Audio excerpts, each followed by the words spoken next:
1 year later, Jake Morrison stood on the observation deck of the newly constructed Galactic Biomechanical Institute, watching dozens of students from across the galaxy practice restoration techniques on training simulators.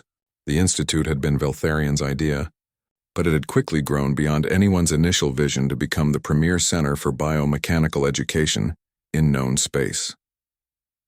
"The Altarian delegation has arrived," announced Kira Synthara, Dr. Synthara's daughter and now Jake's primary research assistant. "They brought 3 crystalline entities that haven't functioned in over 5,000 years.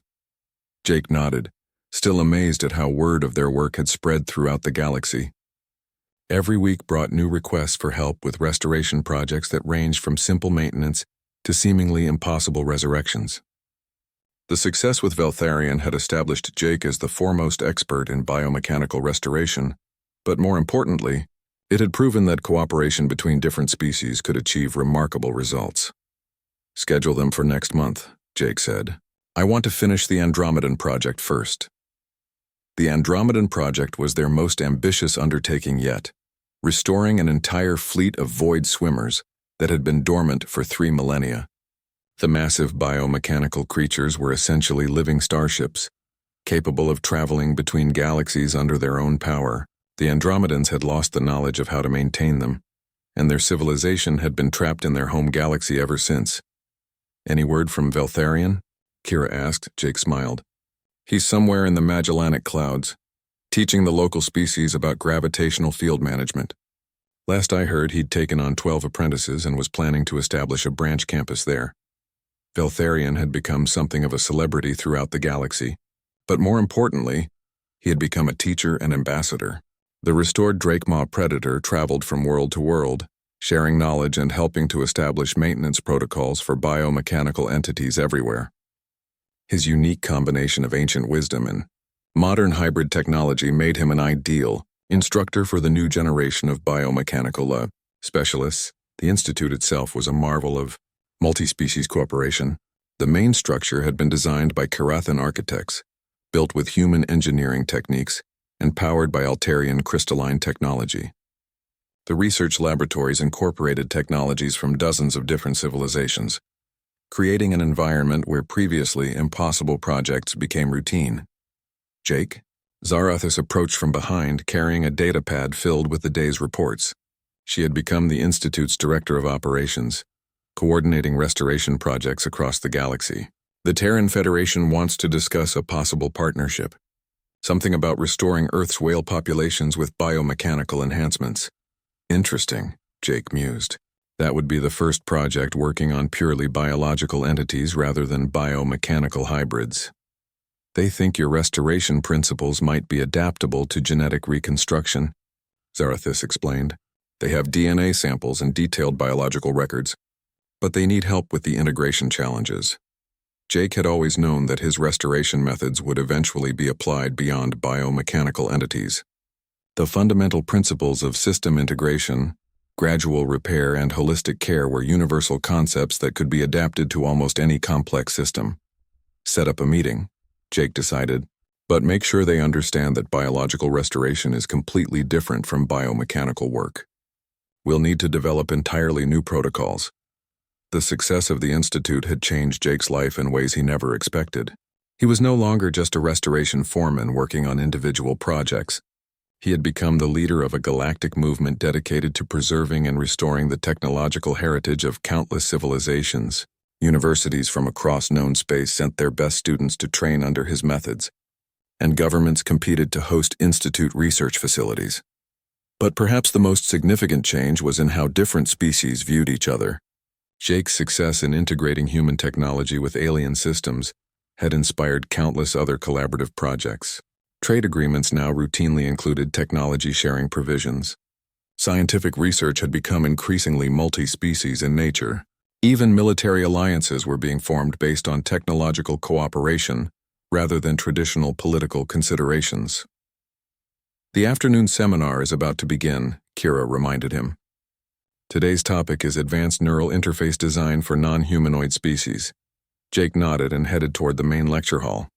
The seminars had become legendary throughout the galaxy, with attendance by hologram from hundreds of worlds. Today's audience would include everyone from advanced AI researchers to primitive tribal healers, all eager to learn principles that could be applied to their own restoration challenges.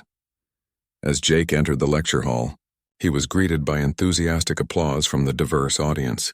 Beings of dozens of different species filled the auditorium, representing every major civilization in the galaxy and several from neighboring galaxies. The sight never failed to amaze him.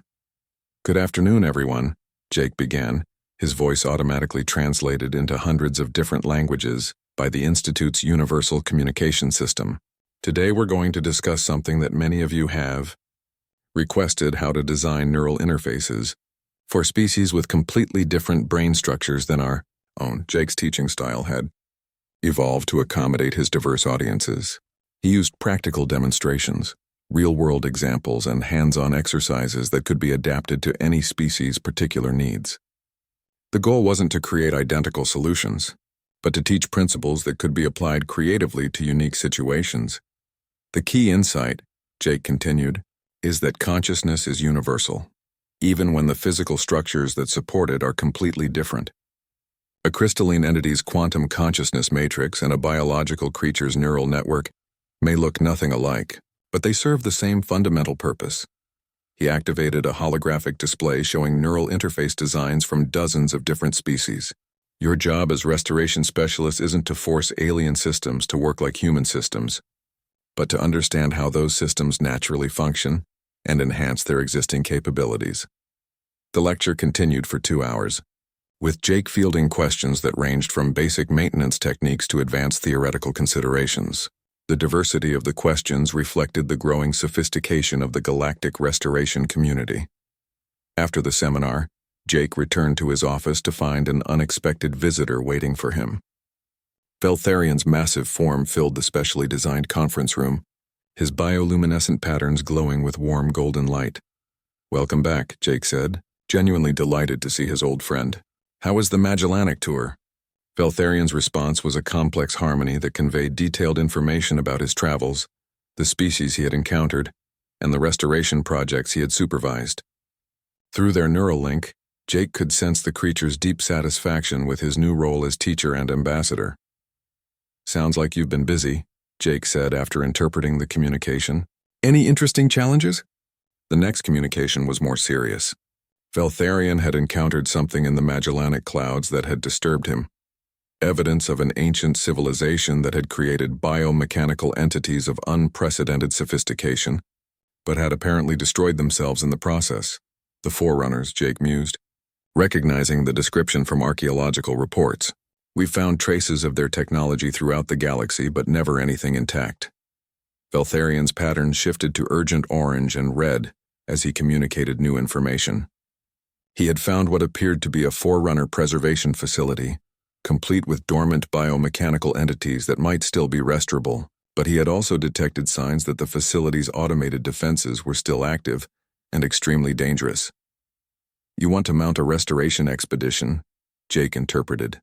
"This could be the discovery of the millennium, but it's also potentially catastrophic if we're not careful." The communication that followed was Veltharian's most complex yet, outlining a detailed plan for approaching the Forerunner facility safely.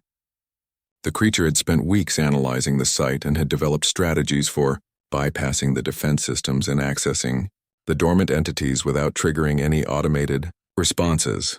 "It's ambitious," Jake admitted, studying the holographic maps and energy readings that Veltharian projected. "But if we can successfully restore Forerunner biomechanical entities, we might learn enough to prevent other civilizations from making the same mistakes." Jake leaned back in his chair and considered the implications. The Forerunners were believed to be the most advanced civilization that had ever existed, creators of technologies that current galactic science could barely understand. Restoring their biomechanical entities would be the ultimate test of everything Jake had learned about integration and restoration. "All right," Jake decided. "Let's do it. But we're going to need the best team we can assemble, and we're going to plan this more carefully than anything we've ever attempted." Veltharian's bioluminescent response was a cascade of 3 months after Jake Morrison had first laid eyes on the dying Drakemaw predator, Veltharian soared through the skies above the Carathan homeworld, like a living legend returned to life. His massive form moved with grace and power that defied physics, leaving trails of golden bioluminescence against the purple evening sky. Below, millions of Karathan emerged from their dwellings to witness something they had thought they would never see again. Jake watched from the observation deck of the testing facility, a satisfied smile on his weathered face. The transformation was complete. Veltharian's scales now blazed with their original crimson and gold magnificence, his bioluminescent patterns pulsed with vibrant health, and his flight was a masterwork of controlled power and elegant movement. The atmospheric readings are incredible, Dr. Senthara reported, monitoring Veltharian's flight from multiple tracking stations. He is generating gravitational fields that we can detect from orbit. His energy output exceeds our most optimistic projections. But Jake was focused on more than just technical specifications. Through their communication link, he could sense Veltharian's pure joy at being airborne again. The creature was experiencing sensations and emotions that had been dormant for 2 millennia, and the effect was intoxicating. He wants to show us something, Jake announced, interpreting the bioelectrical signals flowing through their neural link. He's asking permission to demonstrate his full capabilities. Zarathis, who had rarely left the facility during the entire restoration process, stepped forward with excitement and nervousness warring in her expression. What does he mean by full capabilities? Jake's grin widened. I think we're about to find out. High above them, Veltharian began a maneuver that no living being had witnessed for over 1,000 years. The massive creature folded his wings and entered a controlled dive, plummeting toward the planet's surface at incredible speed.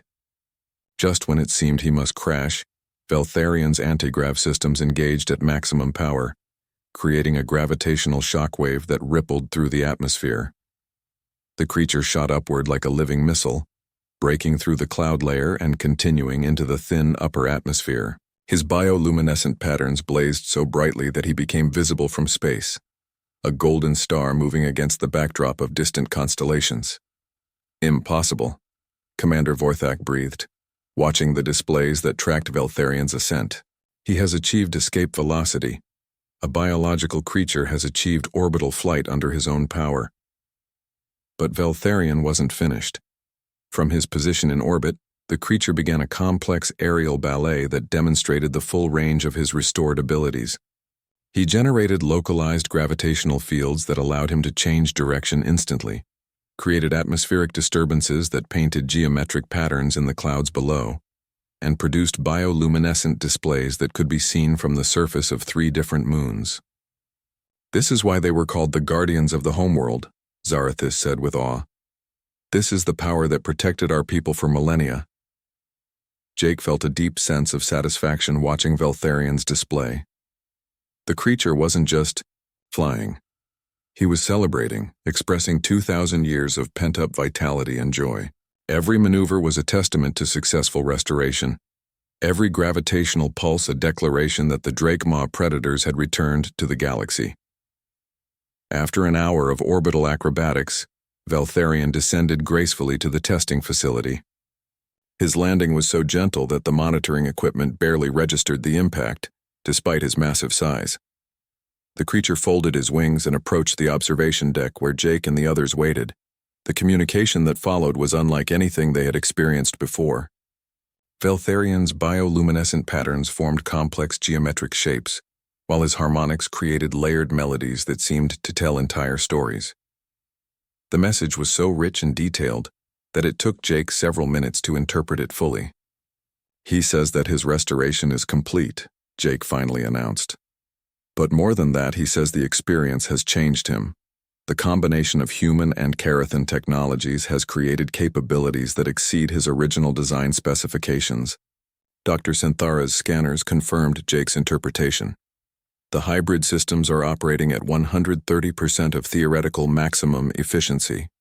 The integration of human nanotechnology with Karathan biomechanics has created emergent properties that neither technology could achieve alone. The implications were staggering. Jake hadn't just restored Veltharian, he had improved him.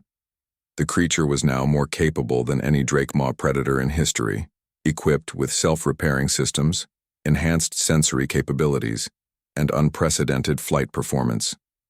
But the most significant change wasn't technological. Veltharian's personality had evolved during the restoration process.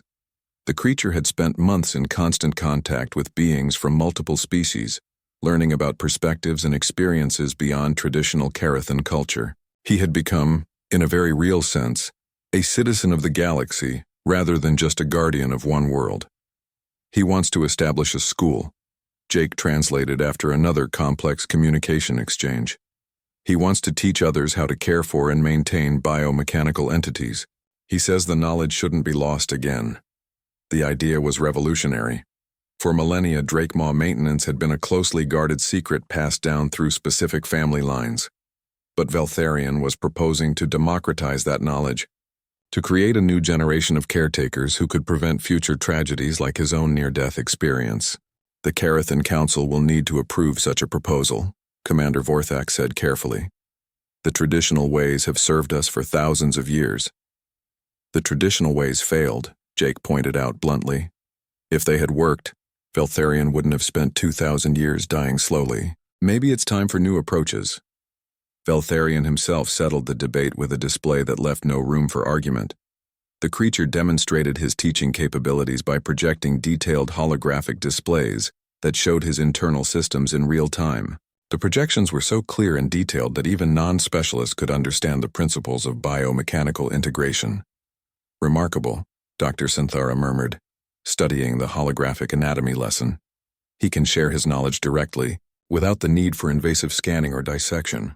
This could revolutionize how we study and maintain biomechanical entities.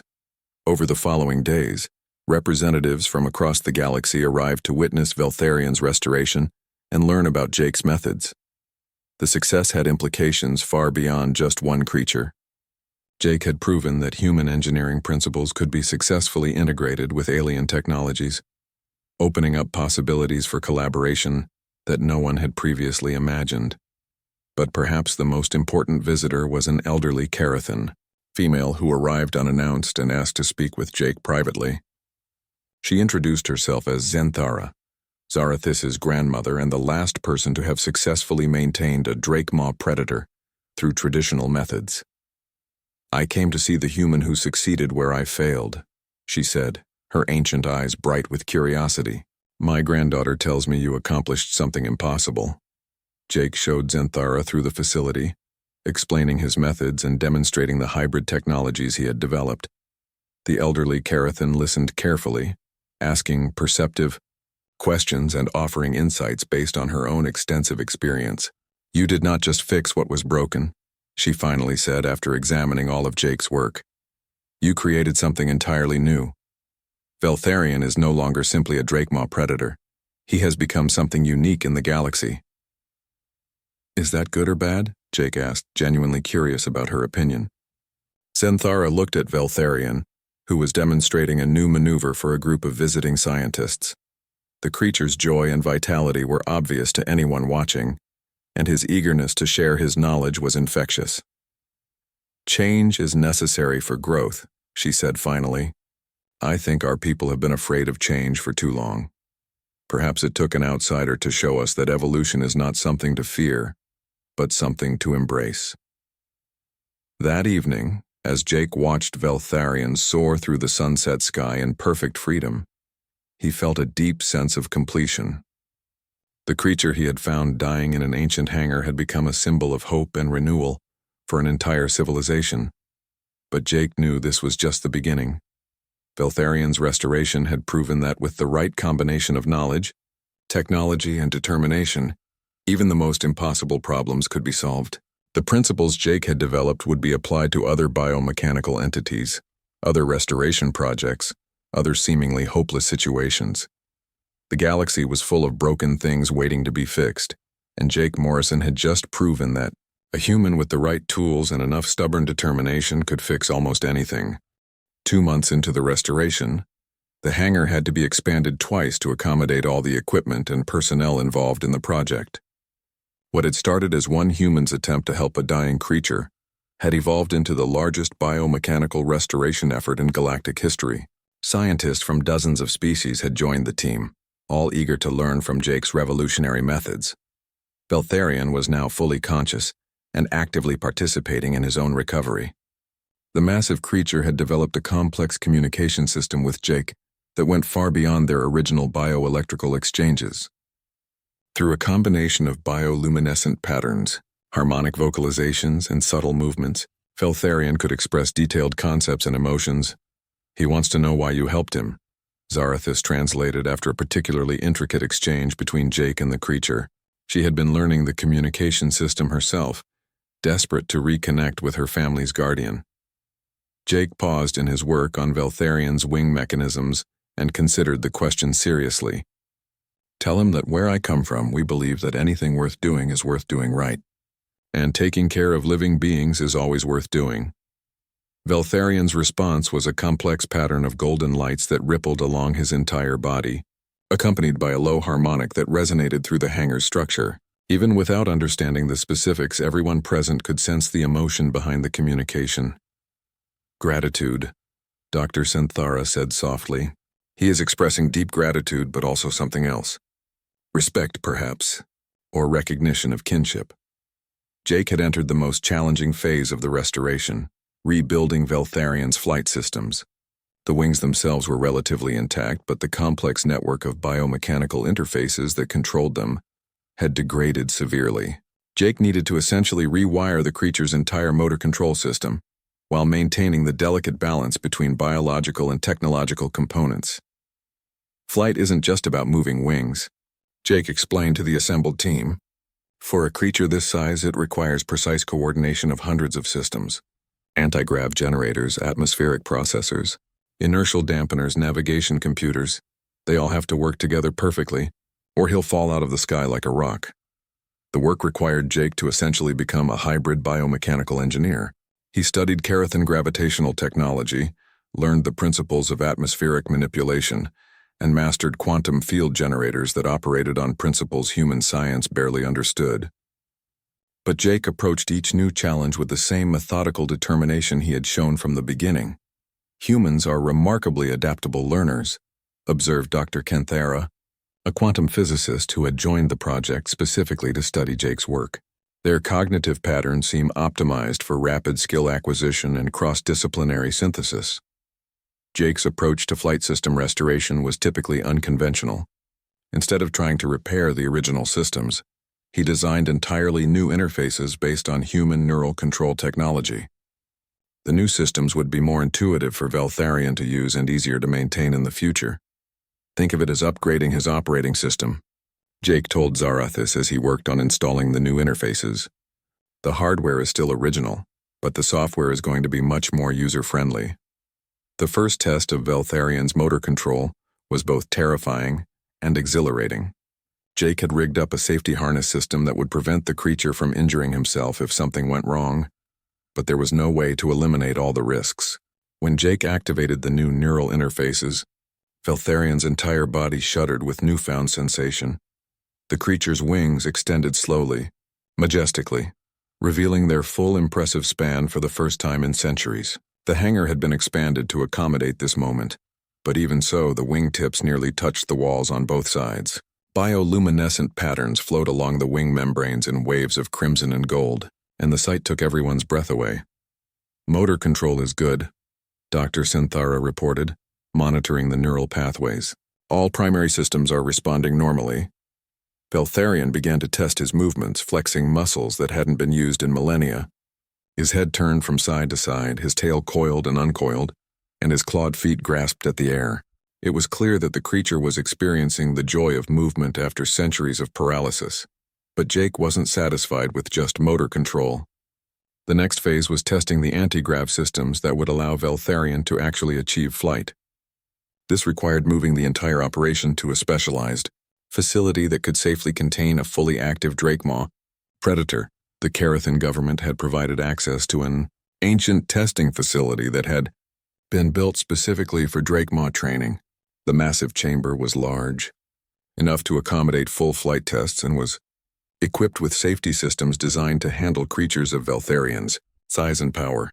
"This place hasn't been used in over 800 years, Commander Vorthak told Jake as they toured the facility. We had to bring in specialized teams just to reactivate the basic systems. Jake was impressed by the engineering of the ancient facility. The Karathan builders had understood the requirements for testing flying creatures that could generate their own gravitational fields. The chamber was spherical, with no flat surfaces that could create dangerous turbulence, and the walls were lined with energy-dampening materials that could absorb the massive forces that Drakemaw predators generated during flight. Your ancestors really knew what they were doing, Jake said as he began setting up his own monitoring equipment. This is better than anything humans have built for aircraft testing. The first flight test was scheduled for dawn, when atmospheric conditions would be most stable. Representatives from dozens of worlds had come to witness the event, including several heads of state and the most prominent scientists in the sector. The pressure was enormous, but Jake seemed calm and focused as he made final preparations. Veltharion, however, was clearly nervous. The creature had been expressing excitement for days about the possibility of flying again, but now that the moment had arrived, he seemed overwhelmed by the prospect. His bioluminescent patterns flickered erratically, and his vocalizations carried overtones of anxiety. "It's okay to be scared," Jake told him through their communication system. "You haven't flown in 2,000 years. Nobody expects you to be perfect on the first try." Jake had developed a flight training protocol based on human pilot education principles. Instead of expecting Veltharion to immediately achieve full flight, they would start with simple hovering exercises and gradually build up to more complex maneuvers. "Remember," Jake said as he activated the monitoring systems, "this is just like riding a bicycle. Your body remembers how to do this even if your mind is worried."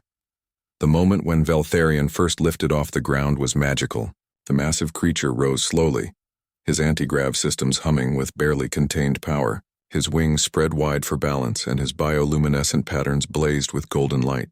For the first time in living memory, a Drakemaw predator was flying.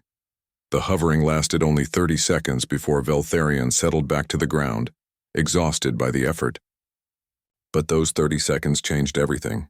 The assembled observers erupted in cheers and applause, and several normally composed diplomats were openly weeping with emotion. "He flies," Zarathis whispered, her voice filled with wonder. "Veltharion flies again." Jake was grinning from ear to ear as he checked the monitoring data. All systems performed perfectly. No stress fractures, no power fluctuations, no control problems. He's going to be flying circles around this place within a week. But Veltharion's response was the most meaningful of all. The creature looked directly at Jake and produced a sound that no one had ever heard before.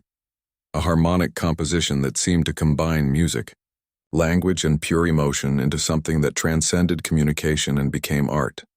"What is he saying?" someone asked. Jake listened to the complex harmonies with tears in his eyes. "He's not saying anything. He's singing." Veltharion is singing a song of gratitude and joy.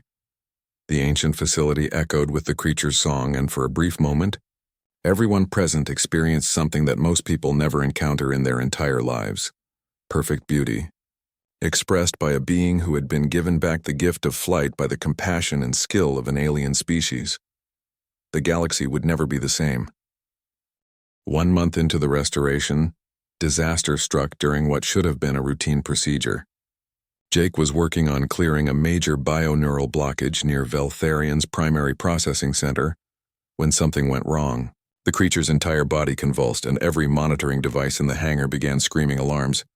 "Get him sedated," Dr. Senthara shouted, rushing toward her emergency equipment. "No!" Jake yelled back, his hands still working frantically at the neural interface. "Sedation will make it worse. This is a healing crisis, not a medical emergency."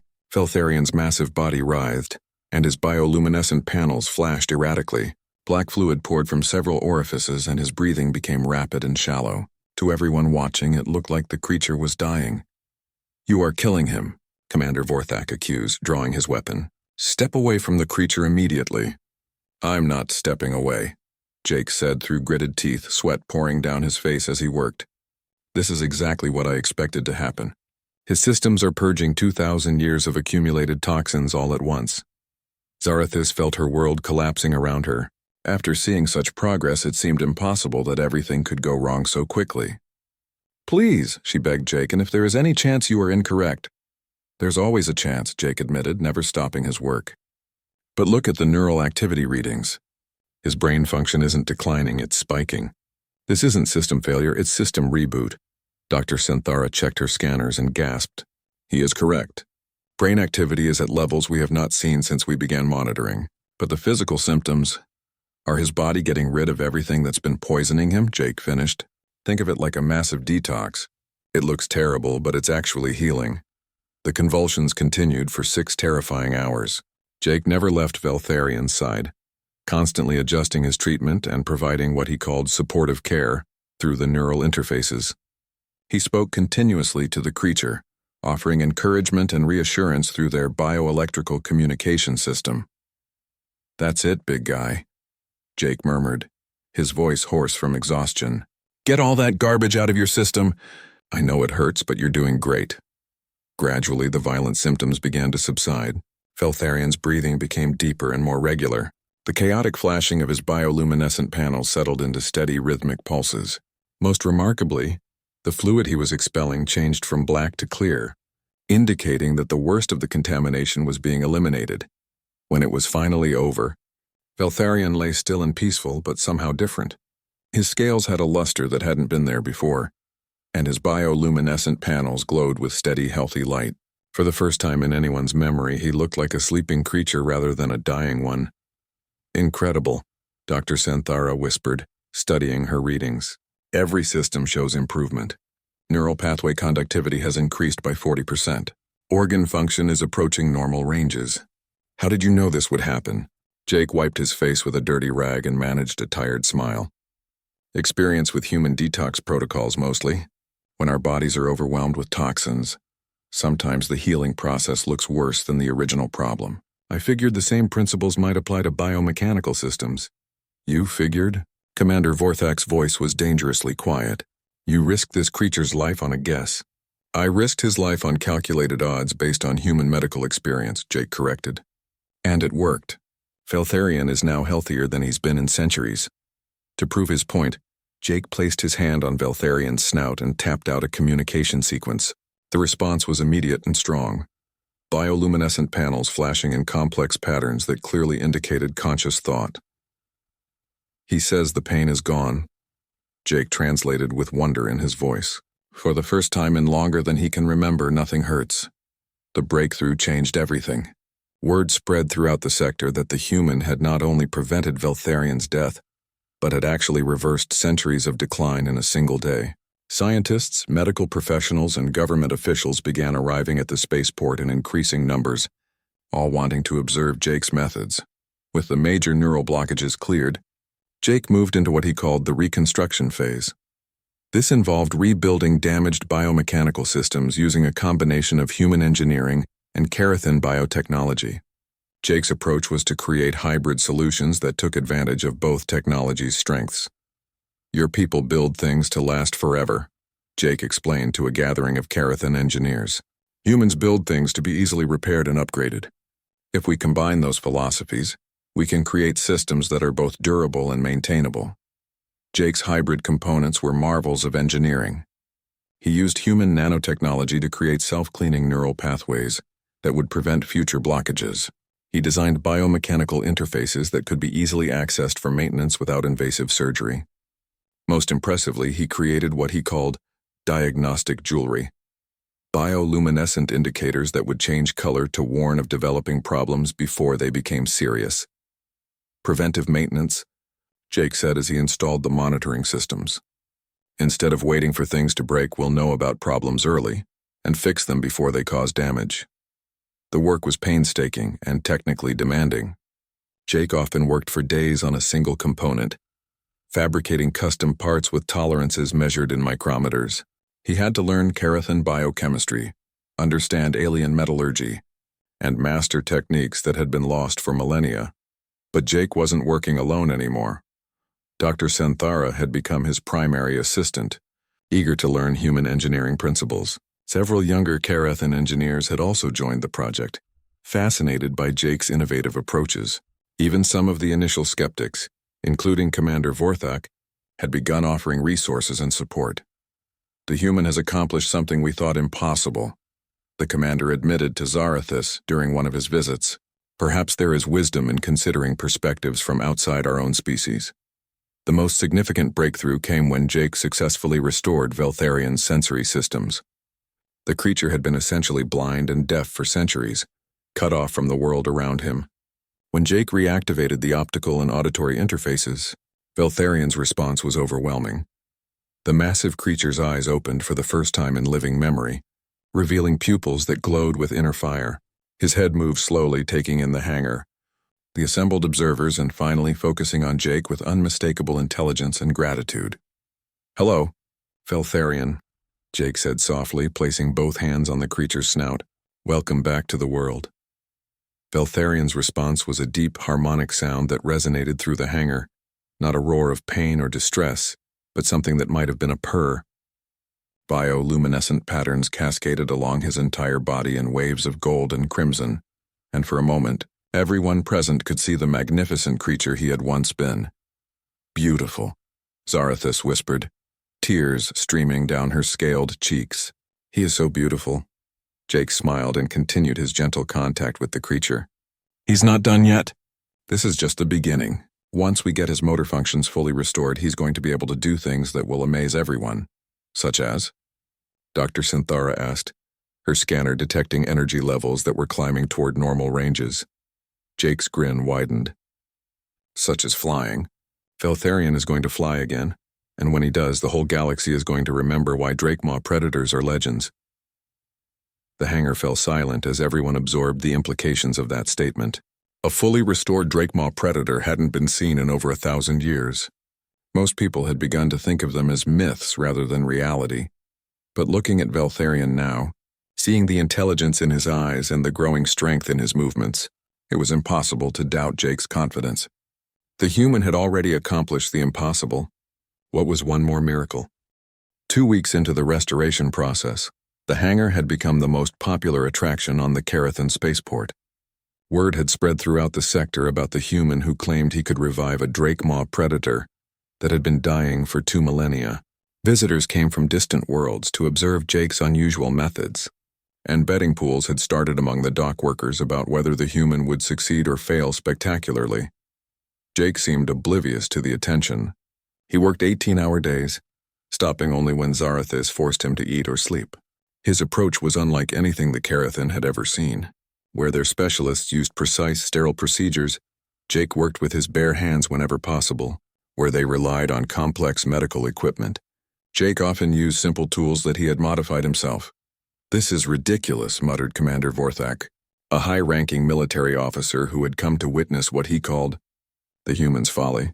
"He is treating a sophisticated biomechanical entity like some kind of primitive beast." Zarathus watched Jake as he carefully massaged a section of Veltharian's neck where the bioneural pathways were most congested. The human had explained that gentle, rhythmic pressure could help stimulate circulation and encourage the natural flow of bioelectrical energy. It looked absurdly simple, but the monitoring equipment showed measurable improvements in nerve conductivity wherever Jake worked. "Perhaps simple is what Veltharian needs," Dr. Synthara said quietly. She had become Jake's most vocal supporter after seeing the consistent improvements in the creature's condition. "We have been approaching this as a technical problem, when it might be more of a care problem." Jake had divided his restoration into phases. Phase 1 was what he called foundation work: cleaning, basic nutrition, and establishing trust. He had rigged up a specialized feeding system that delivered nutrients directly into Veltharian's digestive chambers. But instead of using the standard medical formulations, he had spent days analyzing the creature's dietary history and creating a custom blend based on what Drakemaw predators had eaten in their natural environment. "Veltharian hasn't had a proper meal in centuries," Jake had explained while mixing what looked like an enormous smoothie. "His digestive system has been running on medical supplements that provide calories but no satisfaction. It's like living on nothing but protein bars for 2,000 years. The feeding process itself was a spectacle. Jake had insisted on hand-feeding Veltharian, using a modified pump system to deliver the nutrition while speaking to the creature in a calm, reassuring voice. Most Carathan found this behavior bizarre, but Zarathus had noticed that Veltharian's vital signs stabilized whenever Jake was nearby. Phase 2 was where Jake's methods became truly unconventional. He called it system integration therapy, but it looked more like a combination of massage, acupuncture, and mechanical repair. Jake had studied the ancient Carathen, texts about Drakemaw maintenance rituals, and discovered that many traditional practices had scientific basis that modern specialists had forgotten. Your ancestors knew what they were doing, Jake told Zarathus as he worked on clearing a blocked bioelectrical pathway along Veltharian's spine. They understood that these creatures needed both physical and emotional care. Somewhere along the way, that knowledge got lost in favor of purely technical approaches. Jake had fabricated specialized tools using human engineering principles combined with Carathen biotechnology. His neural pathway cleaners looked like oversized acupuncture needles, but they incorporated human nanotechnology that could break down accumulated waste at the molecular level. His bioelectrical stimulators resembled massage devices, but they delivered precisely calibrated energy pulses that encouraged cellular regeneration. The most controversial aspect of Jake's approach was his insistence on treating Veltharian as a conscious, intelligent being rather than a patient under anesthesia. Where Carathen specialists preferred to sedate their subjects during major procedures, Jake worked with Veltharian awake and aware. He needs to be part of his own healing process, Jake explained when Commander Vorthak questioned this decision. Drakemaw predators are proud, intelligent creatures. They don't like having things done to them without their consent. Jake had developed a communication system using touch and bioelectrical feedback that allowed him to ask permission before performing each procedure. It seemed impossible that a creature in Veltharian's condition could understand or respond, but the monitoring equipment consistently showed changes in brain activity that correlated with Jake's communications. "Watch this," Jake said to the assembled observers. He placed his hand on a sensitive nerve cluster near Veltharian's left eye and tapped out a complex rhythm. The creature's massive eyelid fluttered, and several bioluminescent panels along his side pulsed weakly. "He is trying to communicate," Dr. Synthara breathed, her scanner detecting the energy patterns. "After all this time, he is still in there." Jake smiled and tapped out another sequence. This time, Veltharian's response was stronger, and one of his clawed feet twitched slightly.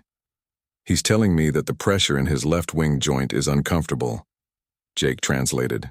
"It's been bothering him for about 600 years. Commander Vorthak snorted. "Impossible. You cannot possibly interpret such complex information from simple bioelectrical fluctuations." "Maybe not perfectly," Jake admitted, "but I've worked with enough biomechanical entities to recognize patterns, and Veltharian is smart enough to adjust his responses when I don't understand something." To demonstrate, Jake tapped out what was obviously a question. Veltharian's response was different from before, more emphatic. Jake tried a different interpretation, and the creature's response changed again. After several exchanges, Jake nodded and moved to work on the wing joint that had apparently been causing discomfort. "It is like watching someone learn a new language in real time," Zarathus murmured. She had spent more time with Veltharian than anyone, but she had never achieved anything close to this level of communication. Jake's work on the wing joint revealed another aspect of his unconventional approach. Instead of using standard Carathen biomechanical repair techniques, he applied human engineering principles that he adapted to biological systems. He created micro-tools that could navigate the complex internal structures without causing additional damage. And he used human materials science to develop replacement components that would integrate seamlessly with existing biotechnology. The original designers built these creatures to last for millennia, Jake explained as he worked. But they assumed regular maintenance that clearly hasn't been happening. I'm essentially reverse engineering 2,000-year-old damage and finding ways to work around problems that the original designers never anticipated. The wing joint repair took 3 days of delicate work. Jake operated with the precision of a surgeon and the patience of a craftsman, removing damaged components and cleaning pathways that hadn't functioned properly in centuries. Throughout the process, he maintained constant communication with Veltharian, apparently checking on the creature's comfort level and adjusting his approach based on the bioelectrical feedback. When Jake finally finished, the results were immediate and dramatic. Veltharian's wing moved for the first time in living memory, extending partially before folding back against his body. The bioluminescent panels along that side flared brightly, and for a brief moment, hints of the original crimson and gold coloration showed through the dull, gray scales. The hangar erupted in excited chatter from the assembled observers. Even Commander Vorthek looked impressed, though he tried to hide it. Dr. Synthara was practically dancing with excitement as she read off the improved vital signs from her scanner. But Jake wasn't celebrating. He was already focused on the next problem, studying diagnostic readings and planning his next phase of treatment. "This is just the beginning," he told Zarathis. "We've proven that restoration is possible, but there's still a lot of work ahead. The real test will be whether we can restore enough of his systems to bring him back to full consciousness." Zarathis looked at the human who had already accomplished more than anyone thought possible. "You really believe you can wake him up completely?" Jake smiled and placed his hand on Veltharian's snout in the gesture that had become familiar to everyone in the hangar. "Lady, I don't just believe it. I'm counting on it. Because the final phase of restoration is something only Veltharian himself can do." 3 days later, Jake had transformed the ancient hangar into something resembling a field hospital. Equipment that Zarathis didn't recognize filled every available space. Cables snaked across the floor, connecting various monitoring devices to Veltharian's unconscious form. The steady beep of diagnostic equipment provided a rhythmic backdrop to Jake's constant movement around the massive creature. "This is worse than I initially thought," Jake said, wiping sweat from his forehead as he studied a holographic display showing Veltharian's internal systems. "But it's also more interesting." Zarathis moved closer, her forearms wrapped around herself in anxiety. The past few days had been a whirlwind of activity as Jake systematically examined every aspect of Veltharian's condition. Other Carathan had come to watch, drawn by curiosity about the strange human and his unusual methods. "The bioneural pathways are almost completely blocked," Jake continued, pointing to areas of red on the display. "It's like his nervous system is clogged with 2,000 years of metabolic waste. His organs are running at maybe 15% capacity, and his immune system has essentially shut down." "We know this already," Keftar said dismissively. "Every specialist has told us the same thing. The damage is irreversible." Jake looked at the Carathan supervisor with an expression that Zarathis was learning to recognize. It was the look he got when someone underestimated human capabilities. "The damage is extensive," Jake agreed. "But irreversible? I don't think so. See, the thing about biomechanical systems is that they're designed to heal themselves. The organic components want to regenerate, and the technological parts are built to adapt and repair. The problem is that nobody's been approaching this correctly." He pulled up another display, this one showing a complex web of interconnected systems. "Your people have been trying to fix individual components, but that's not how these creatures work. Veltharian isn't a machine with biological parts or a living thing with technological add-ons. He's a completely integrated being where every system depends on every other system." Zarathis felt a chill run through her scales. "You mean we have been making him worse?" "Not intentionally," Jake said gently. "But yeah, some of the treatments actually interfered with his natural healing processes. The good news is that the core biomatrix is still intact. Think of it like a seed that's been buried in toxic soil for 2,000 years. Clean up the environment and it might still grow." Dr. Synthara, the chief medical officer who had been observing Jake's work, stepped forward. Her elderly features showed decades of experience with biomechanical entities. "Human, your optimism is admirable, but you do not understand the complexity of Drakemaw physiology. These creatures require precise biochemical balances that take years to master." Jake nodded respectfully. "You're absolutely right, Doctor. I don't understand Carathan biochemistry, but I do understand system integration and restoration principles that seem to be universal across species." He walked over to a section of Veltharian's side where the scales had become almost completely black. "For example, this necrotic tissue here. Your specialists want to cut it away and replace it with synthetic alternatives. But look at this."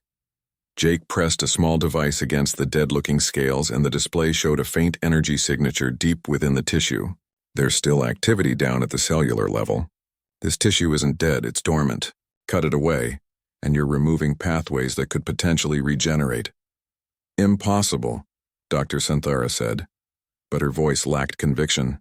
"The tissue has shown no response to any stimulation." "Because you've been using the wrong kind of stimulation," Jake replied. He pulled out a device that looked like a modified sonic scrubber. Humans learned a long time ago that sometimes the best way to fix something is to start by giving it a really good cleaning. He activated the device and began working. On a small section of Veltharian scales, the tool emitted a soft humming sound, and Zarathus watched in amazement as centuries of accumulated grime and dead tissue began to fall away. Underneath, she could see hints of the original crimson and gold coloration. "It's just dirt," Keftar said dismissively. "Cosmetic improvement means nothing." But Dr. Senthara was staring at her scanner with growing excitement. "The bioelectrical activity in that section has increased by 12%, she announced. "The cellular regeneration rate is accelerating." Jake smiled and continued his work. Veltharian systems have been fighting a battle for 2,000 years, trying to function while buried under layers of contamination and metabolic waste. They've been so busy just trying to survive that they haven't had energy left for healing. He moved to another section, carefully cleaning away what looked like metallic corrosion from biomechanical interfaces. Think of it like trying to run a marathon while carrying a 200-pound backpack. You might be able to do it, but you sure won't be running very fast. "But the contamination goes deeper than surface cleaning can reach," Dr. Senthara protested. "The internal systems are equally compromised." "One step at a time," Jake said. "Surface cleaning is just the beginning. But here's something your specialist might not have considered. Veltharian has been semi-conscious this whole time. He's aware of what's happening to him, but he's too weak to respond. Every time someone pokes and prods him with painful procedures, his stress levels increase, which makes healing even harder." Zarathus felt a stab of guilt. "You mean he has been suffering?" "Not suffering exactly," Jake said, his voice gentle, "but definitely uncomfortable and scared. Imagine being sick for 2,000 years, too weak to move or communicate while strangers constantly perform tests on you. It would be pretty traumatic." He paused in his cleaning and placed his hand on Veltharian's snout, the same gesture he had made on the first day. "But he's still in there, still fighting. I can feel it." Dr. Senthara checked her scanner again. "The stress hormone levels in the area you just cleaned have decreased significantly." "How is that possible?" Jake grinned. "Because I'm not just cleaning his scales. I'm showing him that someone cares enough to take the time to do things right. Drake maw predators are intelligent beings, not just biological machines. They respond to emotional care as much as medical treatment." He stood up and stretched, his human joints making small popping sounds. "Which brings me to my real assessment of the situation. Yes, Veltharian is in terrible physical condition, but the bigger problem is that he's given up hope. He's been dying slowly for so long that his body has forgotten how to live." Zarathus felt tears forming in her large eyes. "Then it truly is hopeless." "Not at all," Jake said firmly. "Hope can be restored, just like everything else. But it's going to take time, patience, and a completely different approach than what's been tried before. I'm going to need to essentially rebuild his will to live while simultaneously restoring his physical systems." He looked around at the assembled Carathan. "The question is whether you're willing to trust a human's methods, even when they don't match your traditional approaches." Dr. Senthara was still staring at her scanner readings. "The improvements in just the cleaned sections are undeniable. But what you're proposing would take months, possibly years." "Good things usually do," Jake replied. "But I promise you this. If you give me the time and resources I need, I'll bring Veltharian back to full health. He'll fly again." The hangar fell silent except for the steady rhythm of the monitoring equipment. Zarathus looked at the small human who spoke with such confidence about accomplishing what the greatest minds in the sector had declared impossible. "What do you need?" she asked. The morning sun cast long shadows across the Carathan spaceport as Zarathus walked slowly toward the ancient hangar. Her forearms moved in the traditional grief pattern of her people, while her scaled head hung low with shame. Other Carathan gave her wide berth, their large eyes filled with pity and disgust. She could hear their whispered conversations about the disgrace she had brought to her family name. For 2,000 years, her family had been the proud caretakers of Veltharian, one of the last remaining Drake maw predators in the galaxy. These massive biomechanical creatures had once been the apex guardians of the Carathan homeworld, capable of traveling through space and atmosphere with equal ease. They were living weapons, loyal companions, and symbols of honor all rolled into one magnificent being. But Veltharian was dying. The great creature lay motionless in the hangar, his once brilliant crimson and gold scales now dull and gray. Bioluminescent panels along his sides flickered weakly, barely visible in the dim light. His massive wings, which should have been folded neatly against his serpentine body, were instead spread awkwardly across the hangar floor. Thick black fluid leaked from various joints and orifices, creating pools that the cleaning drones couldn't keep up with. Zarathis had tried everything. She had consulted with the best Karathan bioengineers, spent her family's fortune on rare nutrients and medical treatments, even traveled to distant worlds seeking ancient knowledge. Nothing worked. Each specialist had the same response after examining Veltharion. The damage was too extensive, the decay too advanced. The Drakemaw predator was beyond saving. The worst part was that it was her fault. Her grandfather had warned her about the importance of the cleansing rituals, the daily maintenance cycles that kept a Drakemaw healthy. But Zarathis had been young and foolish, more interested in exploring the galaxy than tending to family duties. She had shortened the rituals, skipped maintenance days, and ignored the subtle signs of Veltharion's declining health. By the time she realized her mistake, it was too late. The biomechanical systems had begun to fail, creating a cascade of problems that fed on themselves. The creature's immune system weakened, allowing harmful bacteria to flourish. His neural pathways became clogged with metabolic waste. His organs began shutting down one by one. "Another visitor for you," announced Keftar, the hangar supervisor. His tone held the barely concealed contempt that Zarathis had grown accustomed to. "This one claims to be some kind of restoration specialist." Zarathis looked up to see a creature unlike any she had encountered before. The being was bipedal and relatively small, standing only as tall as her shoulder. Its skin was a pale pinkish color, and it had only 2 arms and 2 eyes. Sparse brown fur covered the top of its head, and it wore simple work clothes that had seen better days. "I'm Jake Morrison," the alien said, extending one of its hands toward her. "I understand you need help with your dragon." Zarathis stared at the outstretched appendage, unsure of its meaning. After an awkward moment, Jake lowered his hand and smiled. The expression revealed rows of small white teeth that seemed designed for cutting, rather than the grinding teeth of most herbivorous species. "I'm human," Jake continued, apparently used to confusion about his species. "We're fairly new to this part of the galaxy. I work as a restoration foreman for the Galactic Heritage Foundation. We specialize in bringing old technology and biomechanical systems back to life." "You are too late," Zarathis said, her voice heavy with resignation. "Veltharion cannot be saved. The greatest minds in the sector have examined him. The damage is irreversible." Jake walked closer to the massive creature, and Zarathis noticed that he moved differently than most species she knew. His gait was purposeful and efficient, like a predator conserving energy. He pulled out a small device and began taking readings as he circled Veltharion's massive form. "Big fellow," Jake commented, running his hand along one of the creature's dull scales. "What's his normal length when he's healthy?" 200 meters from nose to tail," Zarathis replied automatically. "Wingspan of 150 meters when fully extended. He weighs approximately 800 tons. Jake whistled, a sound that Zarathis had never heard before. "That's impressive. How long since his last proper maintenance cycle?" Zarathis felt her scales flush darker with shame. "Approximately 2,000 years. Jake stopped walking and looked at her with those strange small eyes. She expected to see the same disgust and contempt that every other specialist had shown. Instead, she saw something that might have been understanding. "That's a long time," Jake said simply. "No wonder he's in rough shape. Mind if I take a closer look?" Without waiting for permission, Jake approached Veltharion's massive head. The creature's eyes were closed, and his breathing was so shallow it was barely perceptible. Jake placed his small hands on the creature's snout and began examining the biomechanical interfaces that connected the living tissue to the technological components. "Interesting design," Jake muttered, more to himself than to Zarathis. Bioneural networks integrated with quantum processors, self-repairing nanotechnology linked to organic immune systems.